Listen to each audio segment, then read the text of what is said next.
C'était très intéressant de faire partie du jury. C'est un jury qui était très éclectique, on vient d'univers très variés et différents. Moi pour le coup, j'ai pas du tout le côté technique du couteau, donc c'était très intéressant d'être assis avec des professionnels qui nous ont donné un petit peu les clés pour lire un couteau, parce qu'un couteau c'est toute une histoire, il y a le graphisme, il y a le côté esthétique, mais il y a aussi toute la technique et c'est vraiment très intéressant d'être avec des vrais professionnels. Mais pour le coup, ils ont aussi demandé à des membres du jury de venir sans aucune expérience pour aussi avoir cet œil extérieur.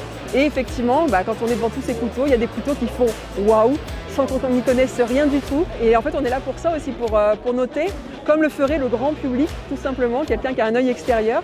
Et donc c'était hyper intéressant d'être confronté à plein de couteaux d'univers différents. Alors je connaissais le couteau de tradition, le couteau dont on se sert tous les jours, mais j'ai vraiment été, je pense, initiée au couteau d'art aujourd'hui, parce que vraiment, c'est des véritables œuvres d'art.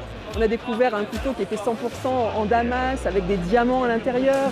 Et puis il y a d'autres couteaux qui ont des sculptures absolument extraordinaires. Donc le couteau d'art, c'est vraiment une découverte en soi.